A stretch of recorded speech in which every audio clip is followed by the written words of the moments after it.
América do Sul, 15 milhões de anos atrás. Uma criatura monstruosa conhecida como ave do terror é o rei ou rainha das feras nessas terras. A gente olha para elas e vê umas cabeças imensas. Aquilo devia ser uma arma muito poderosa. Pela única vez na história, uma ave é o predador mais importante de um continente inteiro. E então, essa ave do terror viaja 11 mil quilômetros até a América do Norte. Aqui, lobos selvagens e felinos, dentes de sabre dominavam a terra e a gigantesca ave tem uma batalha em suas mãos. Nesse conflito épico, quem vai levar vantagem? As aves do sul ou as feras do norte?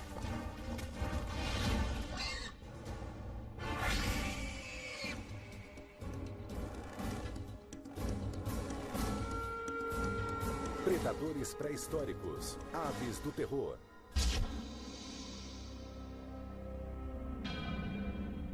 Na crônica da vida na Terra, os dinossauros reinaram como os maiores predadores da história. Eles dominaram o planeta durante 150 milhões de anos, mas tiveram um fim repentino 65 milhões de anos atrás.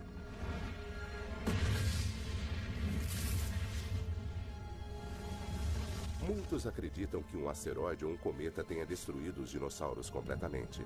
Depois que eles desapareceram, o cargo de predador máximo ficou vago.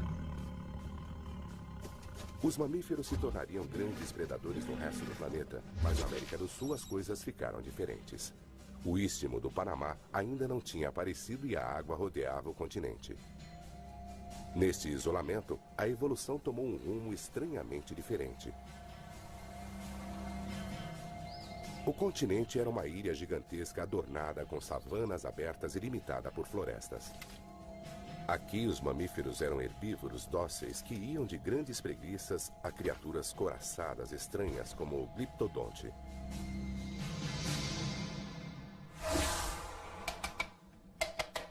Nesse cenário, o papel do predador máximo foi para uma família de aves monstruosas e extravagantes. Hoje nós as chamamos de aves do terror e estiveram no domínio durante 58 milhões de anos. Se olharmos para a cabeça, ela é enorme como em todas as aves do terror. Essa ave era capaz de atacar com tal força que, ao atingir a presa, ela possivelmente conseguia matá-la quase que instantaneamente. Como aves podem ter alcançado tamanho poder? Prova da verdadeira natureza dessas feras enigmáticas é encontrada primeiramente em depósitos de fósseis e mais tarde em laboratórios científicos. Mas a família da ave do terror permanece ainda um grande mistério. O registro fóssil nos oferece relutantemente pistas para uma investigação ainda em andamento que teve início há mais de 120 anos. Era o ano de 1887. O paleontólogo Florentino Ameghino escreveu sobre um fóssil desenterrado na região da Patagônia, na Argentina. Ele fazia parte de uma maxila sem dentes estranha de um crânio que talvez tivesse 60 centímetros de comprimento. Se é grande assim, pensou Ameghino, então deve pertencer a um mamífero. Com o tempo, com mais descobertas e mais estudos, ele se deu conta de que tinha cometido um engano. Os cientistas levaram mais 4 anos para identificar os grandes predadores como aves. As pistas-chave estavam no centro dos próprios ossos fossilizados. Dr. Luiz Chiappe é um dos especialistas mais importantes do mundo nessas criaturas. Ele estuda as aves do terror no Museu de História Natural de Los Angeles.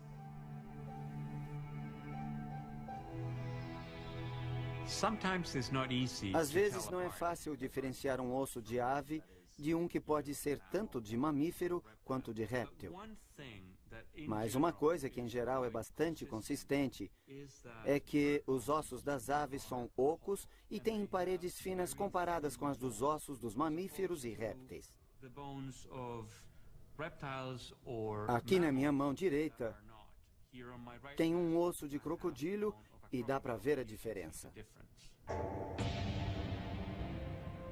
Com o tempo, uma quantidade grande de fósseis foi descoberta. Aves, sim, Mas de que tipo? Elas eram sem dúvida grandes e com certeza não voavam. E então, crânios com bicos afiados e curvados apareceram. Isso significa que aqueles monstros eram carnívoros. Quando eles finalmente encontraram um crânio completo de uma ave do terror, eles souberam que não era um mamífero sem dentes, mas que de fato era uma ave predatória. Uma gigantesca ave predatória. Bicos curvados e garras afiadas são duas características que as aves do terror partilham com todos os raptores modernos. Mas aumentadas em uma ave de 2 metros e 180 quilos, o resultado é assustador. Nos 100 anos depois da primeira descoberta, cientistas recolheram fósseis suficientes para identificar 17 espécies diferentes de aves do terror. Elas variavam largamente em tamanho e viveram em diferentes épocas durante um período de cerca de 60 milhões de anos. Mas em 2005, o inesperado aconteceu. Surgiu na Argentina o que parecia ser uma ave do terror completamente nova. Um aluno do ensino médio, Guilherme Aguirre Zabala, estava procurando fósseis com um amigo quando eles se depararam com uma descoberta histórica. Guilherme, hoje estudante de paleontologia em Buenos Aires, interessava-se por fósseis desde que era menino.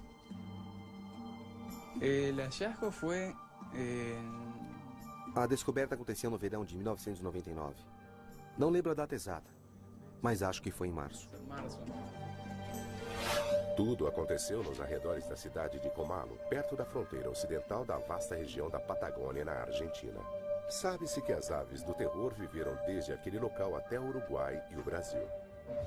Nosotros ya habíamos encontrado algún que otro fósil, unas mandíbulas. Como já tínhamos encontrado alguns outros fósseis, sabíamos onde procurar e como reconhecê-los.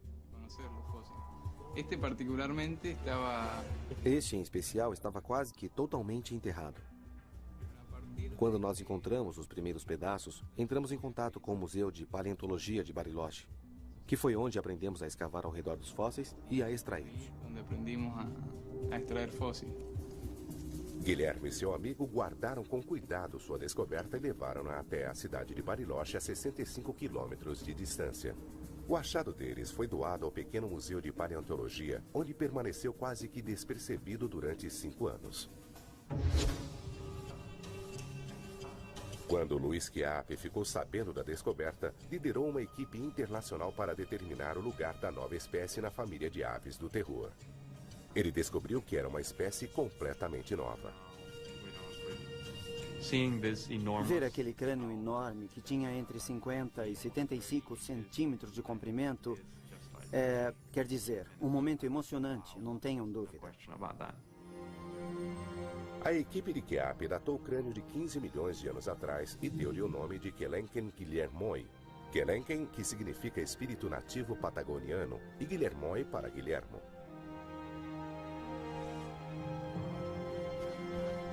O Quelenquen foi uma descoberta espetacular. Era uma espécie nova com uma cabeça diferente de todas as aves da história.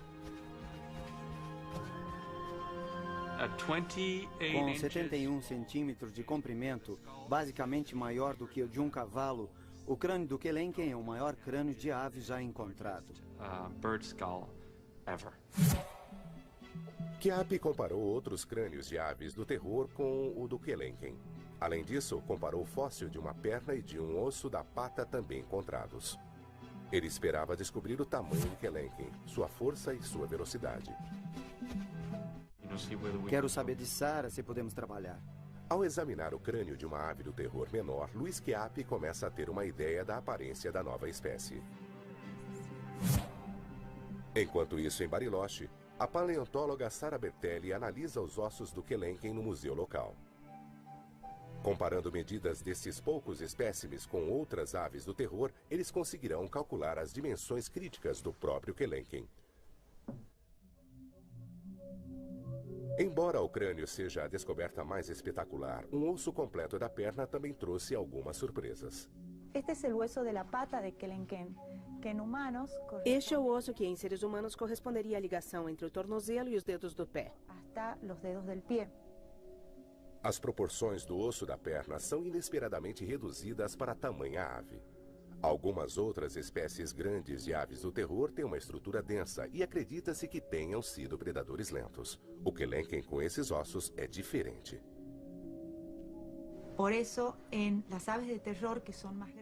Nas aves do terror maiores e mais pesadas, este osso é curto e resistente. Mas em aves mais rápidas é comprido e delgado. É por isso que achamos que o Kelenken era um corredor rápido. O Kelenken faz parte da família mais rápida e mais alta de aves do terror. Ele pesa cerca de 180 quilos e tem 2 metros de altura. Ele se põe em pé sobre pernas delgadas, mas musculosas, atingindo uma velocidade alta em suas corridas. Do bico até a cauda são 3 metros de comprimento. Mas quando vemos de frente, ele parece surpreendentemente estreito com 45 centímetros de largura.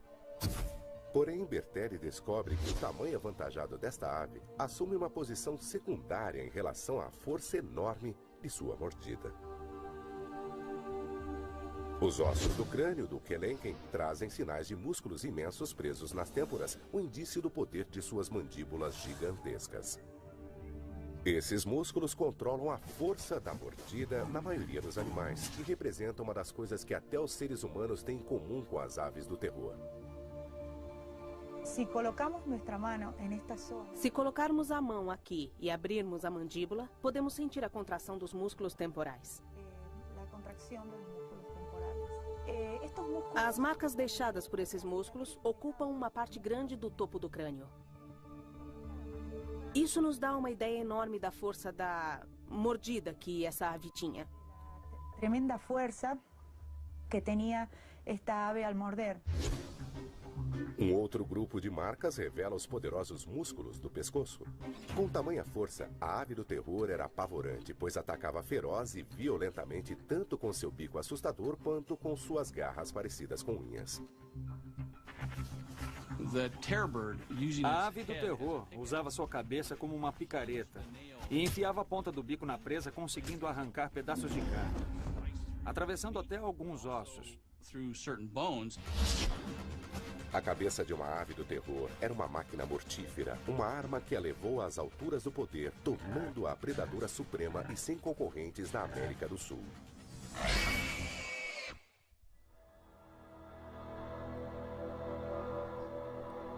A cabeça da ave do terror Kelenken está levando a uma nova pesquisa sobre esses extraordinários predadores. Os fósseis de crânios da família das aves do terror são provas de seu uso como armas para ataques rápidos e eficientes. Mas agora, a tecnologia avançada pode nos dizer como esses crânios funcionavam. Muito bem, vai ser emocionante. Nos Estados Unidos, 2 cientistas se preparam para usar um tomógrafo médico para investigar a estrutura interna dos crânios das aves do terror. Larry Whitmer é professor de anatomia na Universidade de Ohio. Ele está recebendo Bob Chandler, especialista em aves do terror da Universidade Estadual da Geórgia. O que vamos fazer agora? Vamos alinhá-lo aqui para que possamos centralizá-lo e enquadrá-lo com o raio de luz do raio-x. Vamos depois focalizar o laser aqui em cima e vai dar certo. O processo, que dura menos de 1 minuto, pega o crânio de uma ave do terror e o vira do avesso. Mas a imagem que ele produz vai fornecer pistas sobre a natureza e comportamento daquelas aves enquanto elas viveram e caçaram.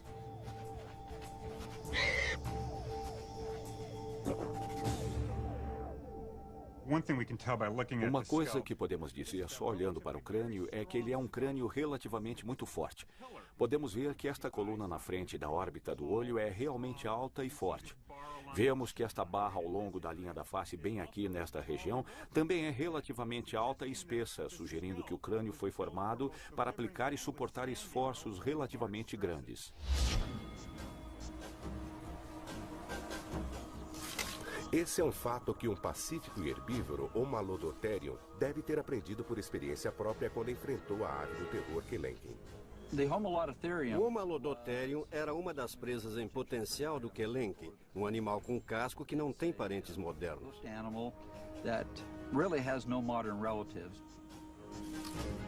Andando devagar, o Homalodotherium com 275 quilos era 50% mais pesado que o Kelenken. A caça dele exigia uma estratégia específica. Uma das possíveis estratégias do Kelenken seria a de atingir a base do crânio do animal e tentar paralisá-lo.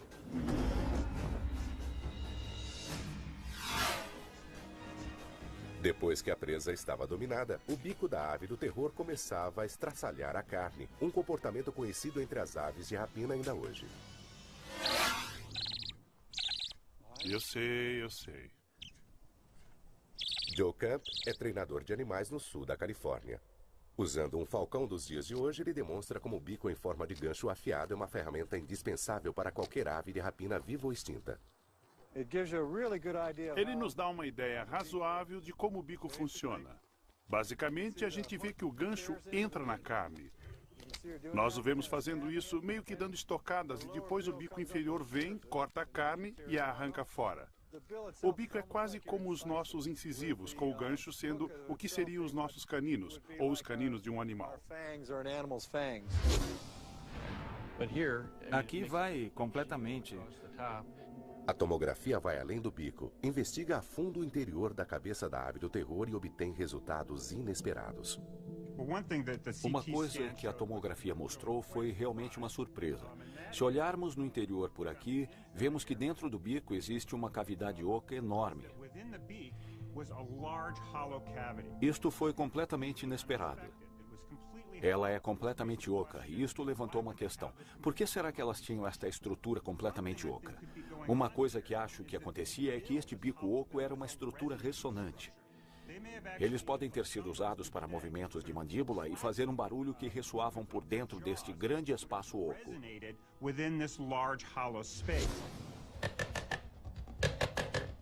O ruído da ave do terror pode ter sido um som familiar nas savanas pré-históricas. Mas qual era a sua finalidade? Um chamado para o acasalamento? Um sinal de alarme? A tomografia não consegue responder essas questões, mas consegue nos mostrar como as aves do terror conseguiam ouvir bem esses sons. Vamos dar um zoom aqui no ouvido e ver se conseguimos ver o que há aqui dentro. Não sobrou nada de tecido mole da ave do terror, mas o espaço deixado por órgãos como o cérebro e o ouvido interno mostram em detalhes como eles eram. Isto se chama cóclea e é o órgão da audição.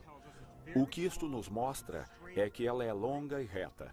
Seu tamanho avantajado sugere que a ave era capaz de discriminar sons muito bem. E é no ouvido interno que a tomografia revela o sistema crítico de controle da soberba agilidade da ave do terror. O que podemos ver nas aves do terror é uma série de canais finos, longos e delicados. O que isto nos sugere é que ela tinha um senso de equilíbrio muito sofisticado para fazer os movimentos de virada que um predador perseguidor precisa fazer.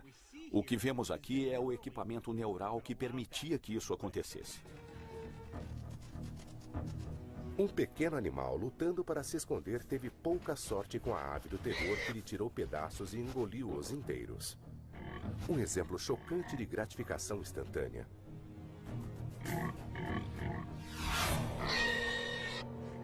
Se isto fazia parte do comportamento das aves do terror, elas talvez também cuspissem fora bolotas de pelos e ossos indigestos como fazem hoje as aves predadoras. Se as imagens geradas por computador de seus canais do ouvido podem nos dizer que as aves do terror eram caçadores tão competentes, o que podemos aprender com as mesmas imagens de seu cérebro? Além de ser maior que os outros animais, o cérebro era todo estruturado para a visão. Lóbulos ópticos grandes, além de centros cerebrais poderosos e expandidos, funcionam junto para receber e processar o que a ave do terror vê. Tudo essencial para localizar e atacar a presa. Há também a surpreendente falta de um bulbo olfativo de bom tamanho, o que significa que ela não fazia muito uso do faro. Isso sugere fortemente que ela era uma predadora altamente ativa ao invés de carniceira. Alguns carnívoros grandes, como os ursos, por exemplo, também são carniceiros e contam com seu sentido do olfato para encontrar vítimas mortas. A tomografia nos diz que as aves do terror não faziam parte desse clube. Este animal claramente não fazia uso do sentido do olfato. O que vemos aqui é o cérebro de um predador. O que será que passava por este cérebro quando a ave do terror encontrava uma presa como um gliptodonte? O gliptodonte é um dos mamíferos mais característicos da América do Sul. Tinha esta armadura corporal óssea sólida. Esse animal, que viveu na época do Kelenken, pesava cerca de 90 quilos. É completamente coberto com a armadura nas costas e que também circundava a cauda e o topo da cabeça. Estamos falando de um animal que seria muito difícil de ser morto, simplesmente por causa daquela armadura óssea, que talvez tivesse 2,5 cm de espessura. É aqui que entra em ação a capacidade cerebral da ave do terror. Agora, apesar de termos aquela piada que diz que o cérebro das aves é pequeno, este cérebro é, na verdade, relativamente grande, e estes centros mais altos aqui são os córtex cerebrais. O que podemos ver nesta ave do terror é que os cérebros são expandidos. Isso significa que esses animais, na verdade, tinham capacidade de lidar com coisas diferentes e com problemas em seu meio ambiente. Este era um animal que conseguia resolver problemas. E o gliptodonte, provido de uma armadura sólida, era definitivamente um problema.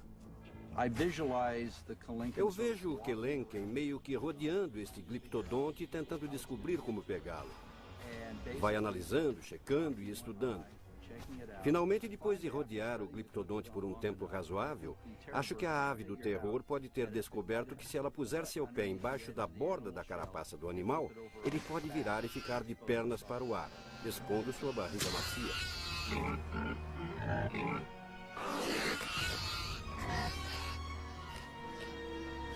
A América do Sul era uma cornucópia de presas para o Kelenken e seus parentes.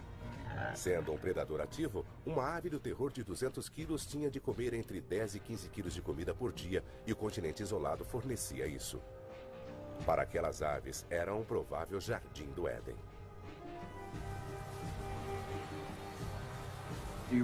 Estamos falando de um verdadeiro buffet de presas em potencial, de onde as aves do terror pudessem se servir com pouca concorrência. Algumas delas chegaram a atingir tamanhos bem grandes. Mas nada é para sempre. O nosso planeta está constantemente em mudança, e para as aves do terror, o paraíso do isolamento começaria a desmoronar com os rugidos de um vulcão.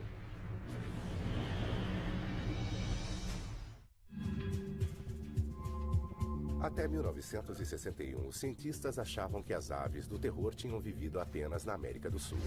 Mas um pedaço de perna e uma parte de um dedo do pé levantaram uma possibilidade nova e intrigante. Quando o Titanis foi encontrado na América do Norte, ninguém acreditou. Achava-se que era outra coisa. Este vídeo mostra cientistas trabalhando embaixo d'água no Rio Santa Fé, na Flórida, no exato local onde eles encontraram fragmentos de uma criatura identificada como Titanis valeri, a primeira e única ave do terror conhecida na América do Norte.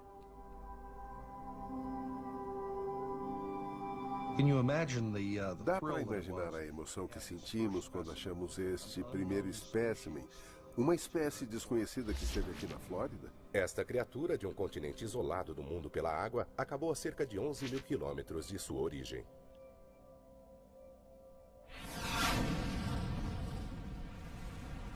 Sua estrada foi pavimentada pela lava e cinza dos vulcões da Terra.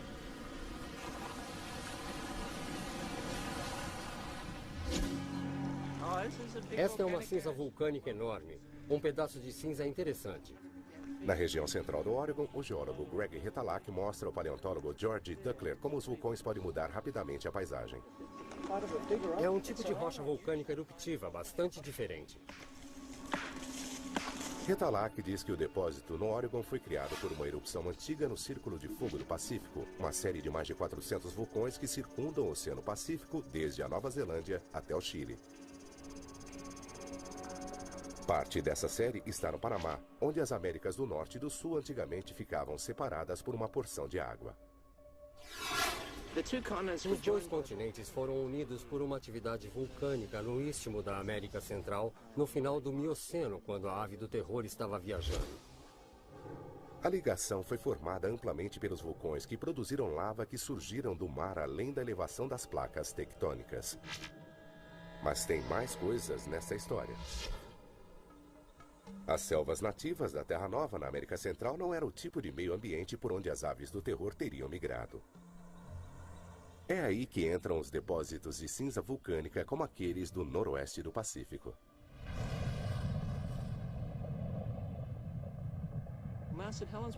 A erupção do Monte St. Helens foi uma desse tipo, mas ela só criou cerca de 1 metro de cinza. Esta criou 33 metros de cinza com 600 graus centígrados. Foi uma erupção muito maior do que a do Monte St. Helens e deve ter criado enormes extensões de campo aberto. O vulcão que criou esse depósito entrou em erupção a 325 quilômetros de distância. A camada grossa de rocha que ele deixou para trás pode ser vista em lugares sobre uma área de 300 mil quilômetros quadrados. As pobres criaturas que estavam no caminho deste fluxo viraram torrada. Tudo. As árvores, os animais, todos os tipos de coisas. Tudo virou torrada. 600 graus centígrados. É pior que um crematório. A que velocidade foi? Eles não conseguiram fugir disso. É a morte sobre rodas. Entre 3 e 5 milhões de anos atrás, erupções parecidas com a do Panamá resultaram no que Retalhak chama de recapeamento instantâneo da Terra, que destruiu selvas e abriu rapidamente os caminhos para que as aves do terror chegassem ao norte. Durante o curto período de tempo em que as plantas vieram e recolonizaram esta paisagem devastada, existiu muito cerrado para criaturas dos cerrados, como as aves do terror, por exemplo. Essas aves encontraram erupções deste tipo e sobreviveram. Ela pode ter migrado através dessa nova terra por 300 ou 500 quilômetros. Os ossos de Titanes, na Flórida, são uma forte mostra de que as aves do terror usaram o istmo do Panamá para migrar para a América do Norte.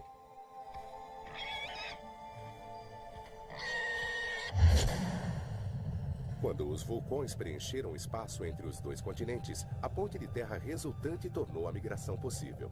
As aves se espalharam pelas savanas conhecidas, agora acessíveis por meio do novo itinerário. Acho que as aves do terror são como muitas outras espécies, que caso o habitat esteja disponível, elas vão ocupá-lo o mais rápido possível. Desde a descoberta em 1961, apenas um punhado de fósseis de aves do terror norte-americanas foram encontrados. Atualmente existem 42 espécimens de titanes na América do Norte. 41 desses espécimens residem aqui no Museu de História Natural da Flórida. Sem um crânio ou qualquer outro fóssil grande, é quase impossível para os especialistas montar uma imagem completa da ave do terror norte-americana. Tudo o que eles têm para trabalhar são fragmentos insuficientes de ossos. Irv Quittmeyer calculou as dimensões-chave para o Titanes através da comparação das proporções dos ossos de outras espécies de aves do terror. Por exemplo, ele usou o fragmento da base da perna do Titanes para descobrir a extensão total do osso. Quando examinamos este osso, vemos que ele é bastante largo e tal base deve ter sustentado uma haste longa de osso e uma ave alta. A maneira como isso devia funcionar pode ser ilustrada por essas bolas de argila e réguas. Em uma base pequena, isso aqui poderia cair. Então ele precisava de uma base grande para manter tudo no lugar e com uma menor aqui. Então, uma base grande, uma haste longa de osso, uma ave alta. Uma menor com uma haste menor, uma ave menor. O jogo de números de Quittmeyer envolvia a comparação de dimensões de 16 espécies de aves do terror. Ele até investigou a siriema da América do Sul, o parente vivo mais próximo daquela ave. Os cálculos forneceram as dimensões críticas necessárias para construir um esqueleto de metal espetacular de um Titanes para o Museu da Flórida. Uma imagem completa da ave do terror.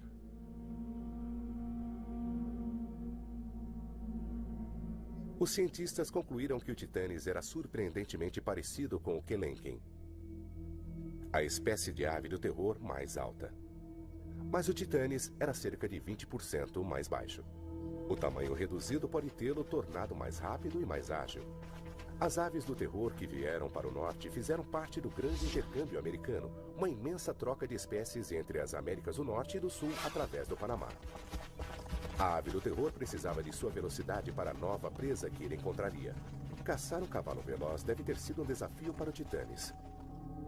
As aves corredoras mais rápidas atualmente são os avestruzes. Parecidas em forma e tamanho, os avestruzes nos oferecem uma maneira de descobrir como as aves do terror corriam. Algumas aves do terror se parecem muito em termos de proporção dos membros com um avestruz. Por isso não erraríamos se reconstituíssemos a locomoção de uma, tendo como parâmetro a de um avestruz. Já que avestruzes conseguem correr a 50, 60 quilômetros com facilidade, não são fáceis de serem capturados para uma demonstração de sua técnica. Então, o biólogo Kevin Middleton convidou o ginasta Henry Holloway para ir ao campus da Universidade da Califórnia, em São Bernardino, para explicar como as criaturas como os avestruzes ou aves do terror conseguem correr tão depressa. Holloway vai mostrar como pernas humanas conseguem funcionar como pernas de avestruz com a ajuda de um equipamento especial. São pernas de pau. Esta é uma estrutura de alumínio, com uma mola de folha de fibra de carbono que vai devolver a força que você aplicar. As pernas vão permitir que Henry corra como um avestruz imitando os tendões longos e flexíveis nas pernas das aves. Mas a anatomia dos ossos também faz parte da equação. Este é o osso da coxa, o joelho, a tíbia e o pé. Em uma ave, o pé seria muito mais comprido. Uma ave corre apoiada nos dedos da pata. Uma pata mais comprida é importante porque dá efeito alavanca maior para os músculos e permite passadas mais largas. Os joelhos visivelmente invertidos em uma ave que corre depressa são, na verdade, os tornozelos do animal. É uma ilustração dramática do comprimento dos ossos dos pés e quanta potência eles fornecem. Vamos lá. Para Henry Holloway, as pernas mecânicas altamente tecnológicas essencialmente alongam seus pés humanos curtos, dando-lhe a capacidade de correr como uma ave do terror. Vai!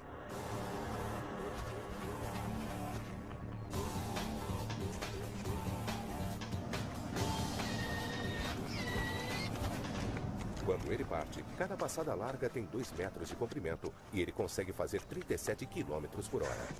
As aves do terror, com pernas e músculos maiores, tinham passadas de 3 metros e provavelmente conseguiam fazer 65, o mesmo que os avestruzes fazem hoje. Durante uma caçada em alta velocidade, o Titanes tinha de correr ao lado de cavalos primitivos para evitar coices das pernas traseiras deles. A ave do terror atacava com eficiência desta posição de deslocamento. Um golpe forte do bico em forma de picareta na parte traseira do pescoço provocava um ferimento grave, que fazia com que o animal sangrasse até a sua liquidação final.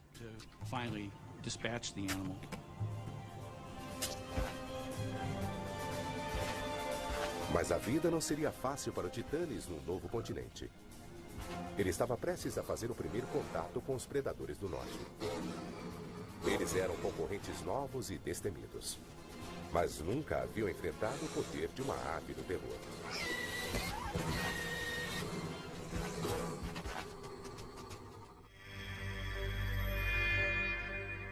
Por volta de 5 milhões de anos atrás, onde hoje é a parte sudeste dos Estados Unidos, um recém-chegado misterioso da América do Sul se alimenta de um cavalo primitivo.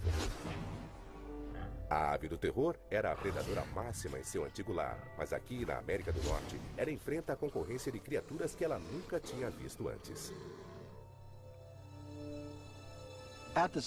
Na mesma época em que o Titanes estava aqui na América do Norte, havia também um pequeno lobo conhecido como lobo Edwards, ou Canis eduardi, que era menor do que os lobos cinzentos atuais, mas eram maiores do que um coiote. Caçando em bandos, os lobos surgiam para roubar as presas das aves do terror. Mas este era um desafiante que elas nunca tinham visto. Eles dependiam do instinto e se disseminaram. Esta é uma batalha pela atenção. Quem consegue desviar a atenção do outro combatente? Para que direção e durante quanto tempo? Se você se distrai por tempo suficiente para ter de lutar contra o lobo, não vai querer gastar sua energia tentando manter outros lobos afastados. Sabe-se que os lobos modernos vencem suas presas pelo cansaço, e seus primos pré-históricos provavelmente faziam o mesmo. Acho que provavelmente o momento decisivo era quando o Titanes achava que sua vida estava em perigo. Quando a ave do terror percebe que está em menor número em nível estratégico, ela provavelmente não vai consumir energia naquela carcaça. Provavelmente vai desviar a sua energia para outra coisa. A situação é crítica para o Titanes. Conforme os lobos se aproximam, sua atenção se volta para a fuga. Nenhum dos lados consegue aguentar o embate, e uma troca rápida será decisiva. Fazendo um sacrifício voluntário, os lobos levam vantagem.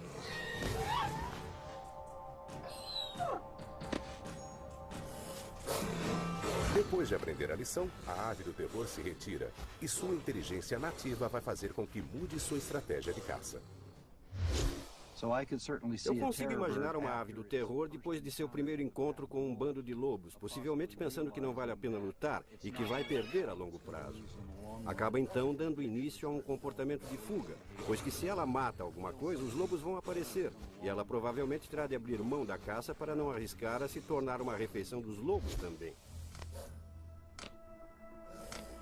Os predadores também eram um perigo para os ovos das aves do terror. Os cientistas acreditam que eles eram parecidos com ovos de avestruz que são comidos por predadores modernos. No mundo atual, predadores são capazes de espantar os avestruzes para longe de seus ovos. Predadores pré-históricos, entretanto, talvez tivessem de esperar até que o ninho da ave do terror ficasse desprotegido. Se os ovos dessas aves eram iguais aos dos avestruzes, qual seria a sua resistência? Para testar essa hipótese, colocamos uma tábua de madeira sobre um ovo de avestruz e acrescentamos pesos de ferro com 10 quilos cada sobre ela. A tábua concentra todo o peso em um ponto da casca, mas mesmo com essa tensão, o ovo suportou 80 quilos antes de finalmente quebrar-se. Porém, a resistência é ilusória, uma vez que um ovo se quebra facilmente se cair de uma altura de 60 centímetros. Um ovo batendo contra o outro também se quebra. Um lobo Edwards talvez precisasse de apenas um pouco de persistência para quebrar o ovo de uma ave do terror e obter a refeição saborosa guardada ali dentro. Mas o Titanes também enfrentou outros predadores na América do Norte. Entre os mais perigosos estava o Smilodon gracilis, um ancestral menor dos gigantescos felinos dentes de sabre que surgiram na época seguinte. Um encontro entre guepardos e avestruzes pode refletir a maneira como os felinos antigos escapavam das aves do terror adultas. Seus filhotes, por outro lado, já era outra história. Eu consigo visualizar uma ave do terror fêmea com seus filhotes passeando. Um dos filhotes se afasta do grupo. Um felino dente de sabre salta, o agarra e janta um filhote da ave. Não tão depressa. A mamãe ave do terror entra em ação. Se o felino dente de sabre não conseguir escapar, a ave vai assumir uma postura ofensiva e vai usar suas garras para atacar o peito do animal. Mas aqui a ave do terror tem armas melhores.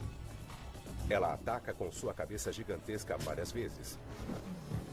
O felino é morto, mas é tarde demais para salvar o desafortunado filhote que jaz ali perto com o pescoço quebrado.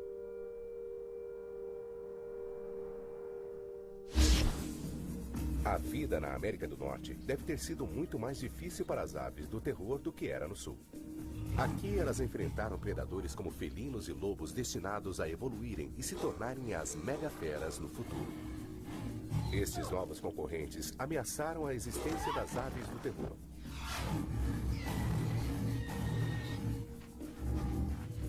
O Titanes, como espécie, corre perigo mortal.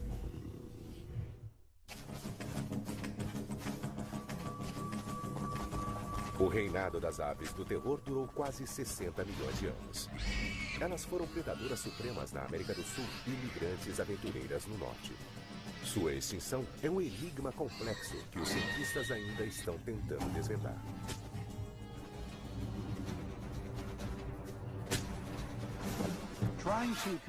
É muito difícil tentar dar uma boa explicação para a extinção de um grupo qualquer de animais. Um fator pode ser o grande intercâmbio americano. A mistura de espécies migrando entre as Américas do Norte e Sul, tornando a vida das aves do terror mais difícil. Uma das coisas que podemos analisar é a falta de competição com outros predadores e o fato de que quando você começa a ver predadores norte-americanos, cães e felinos, etc., surge um aumento na concorrência pelo suprimento de comida. 2 milhões de anos atrás, as aves do terror na América do Norte e do Sul podem ter sofrido uma pressão muito grande para conseguir comida, quando os felinos de dente de sabre começaram a partilhar o seu território. A pressão dos predadores e adversários podem ser 2 fatores para a extinção das aves do terror, mas existe um fator ainda maior. Na minha opinião, aquelas aves não foram superadas por predadores mamalianos. Na verdade, houve uma mudança climática global. 2 milhões de anos atrás, a Terra entrou em uma série de eras do gelo. As geleiras do norte seguraram a água do oceano em forma de gelo. O nível dos oceanos baixou e isso fez com que o nível dos lençóis freáticos também baixasse em lugares como a Flórida, onde o Titanes vivia. A paisagem secou. Vai haver muito mais vegetação seca e isso afeta a disponibilidade de alimento para as presas. Então vamos ter uma mudança nos números e na variedade de animais que servem de alimento para o Titanes. É uma espécie de efeito dominó, com a mudança no clima liderando a extinção consequente do Titanes. Na América do Sul, os Andes continuaram a se expandir para cima como vinham fazendo há milhões de anos, bloqueando o índice pluviométrico. Com o decorrer do tempo, as savanas ao seu leste se tornaram estepes mais secas, destituindo mais adiante o habitat das aves do terror. Meio ambiente, predação, competição. Estes são os suspeitos no mistério das aves do terror e o motivo pelo qual seu longo reinado chegou ao fim. Seria apenas um ou uma combinação de todos os 3? Ainda é cedo para ter certeza, mas faz parte do desafio que estamos enfrentando nesta ciência. Conforme desenvolvemos nosso conhecimento sobre esses animais e os compreendemos um pouco melhor. Podemos até chegar à questão principal, que é saber por que eles não estão mais entre nós. O epílogo da história da ave do terror ainda está se revelando nas escavações de fósseis na Flórida. Enquanto se sabe que essas aves grandes vagaram sobre a Terra há milhões de anos, já se considerou possível que os Titanes, a última das aves do terror, pode ter vivido há apenas 10 mil anos. Isso significa que ele pode ter tido contato com seres humanos. Não vimos nenhum fragmento de Titanes. Provavelmente não é o meio ambiente certo para essa espécie. É o tempo certo, a era certa, mas não é o meio ambiente certo. Os cientistas Richard Albert e Bruce McFadden conduzem uma escavação em uma depressão pantanosa, onde os sedimentos guardam fósseis do grande intercâmbio americano. Era importante solucionar o enigma da linha do tempo do Titanes. Seres humanos na mesma região que as aves do terror podem tê-las caçado até sua extinção. Se o Titanes viveu até cerca de 10 mil anos atrás, uma explicação possível para a razão dessas aves terem sido extintas foram as influências humanas. Pois está bem claro que naquela época os seres humanos estavam se espalhando por toda a América do Norte. O problema era esse. Em terra firme, os fósseis são encontrados em camadas sedimentares. A posição das camadas normalmente corresponde à data do fóssil. Mas os fósseis de Titanes foram encontrados embaixo d'água, onde o rio Santa Fé os tinha transportado. De onde vieram esses fósseis? Por que eles são encontrados como fósseis de indivíduos distintos no meio de um riacho e não presos em sedimentos no terreno pantanoso? Mergulhadores encontraram fragmentos de Titanes misturados com ossos de animais que viveram há 10 mil anos. Então, que idade eles têm na verdade? Bruce McFadden resolveu este mistério através das assinaturas de minerais nos fósseis. Ele comparou os ossos de Titanes com os ossos de espécimes muito recentes e outros que, se sabe, viveram há 2 milhões de anos. Quando os ossos se tornam fósseis, eles absorvem minerais dos lençóis freáticos locais. E esses minerais são característicos de cada período de tempo. Assim, os fósseis que são formados em diferentes épocas têm sinais químicos diferentes.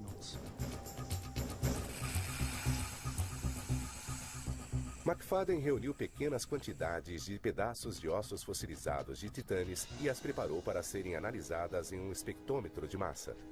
O resultado lhe deu um perfil claro dos elementos químicos nos ossos das aves do terror, uma prova conclusiva de que elas viveram muito antes do homem antigo ter chegado à América do Norte.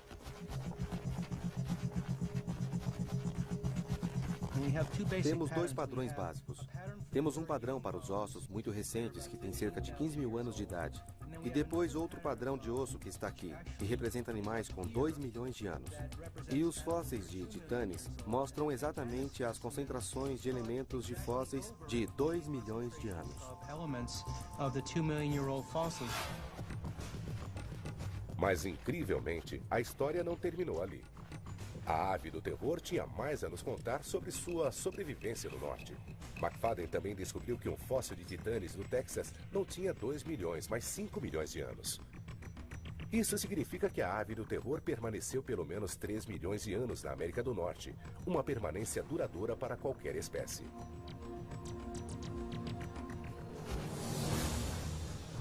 É uma prova notável de adaptação e ajustamento final para esta família espetacular de predadores.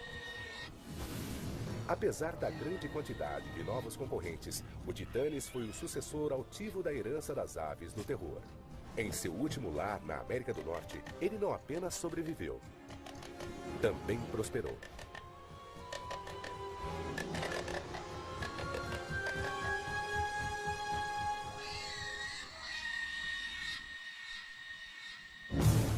Versão Marshmallow São Paulo.